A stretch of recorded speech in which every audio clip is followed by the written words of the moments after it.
Kita sudah membahas bahwa kalau benda ini hanya menerima gaya pegas dan gaya peredam, maka persamaan diferensialnya diberikan oleh persamaan ini. Dan solusi umum dari persamaan diferensial ini diberikan oleh persamaan ini.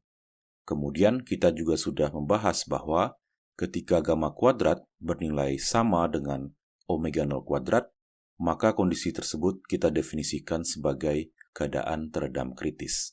Dan di video ini kita akan membahas apa sebetulnya yang terjadi pada kondisi teredam kritis ini. Kalau gamma kuadrat bernilai sama dengan omega 0 kuadrat, ini berarti bahwa gamma kuadrat dikurangkan dengan omega 0 kuadrat tentu sama dengan 0.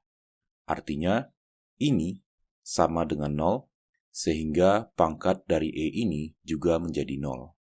Kemudian, ini juga sama dengan 0, sehingga pangkat dari E ini juga menjadi 0.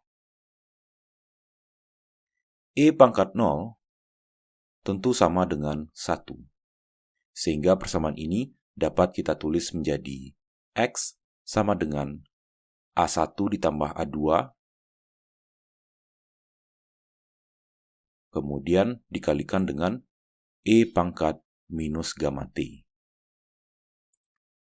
Karena A1 dan A2 merupakan konstanta, tentu kita bisa mendefinisikan konstanta baru, yaitu B1 misalnya, di mana B1 ini sama dengan A1 ditambah A2. Sehingga persamaan ini dapat kita tulis menjadi X sama dengan B1 dikali ini. Ini merupakan salah satu solusi dari persamaan diferensial ini. Dan kita juga sudah membahas bahwa E pangkat minus gamma T ini pun juga merupakan solusi dari persamaan diferensial ini. Perlu diketahui bahwa dalam matematika, solusi lain dari persamaan diferensial orde 2 untuk osilasi teredam ini adalah X sama dengan T dikalikan dengan E pangkat minus gamma T. Dan pembuktiannya akan kita bahas di video yang lain.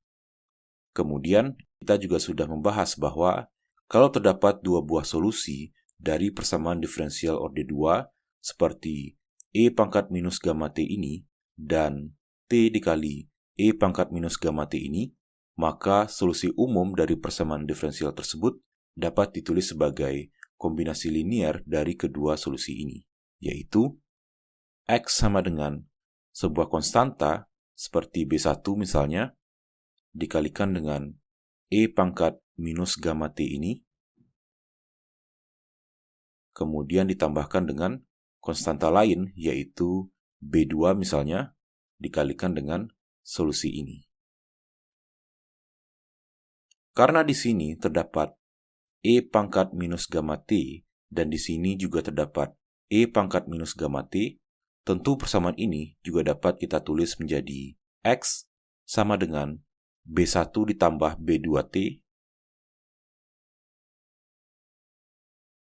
kemudian dikalikan dengan E pangkat minus gamma T. Sekarang, misalkan benda ini kita tarik dari titik kesetimbangannya sejauh A, dan kemudian kita lepaskan.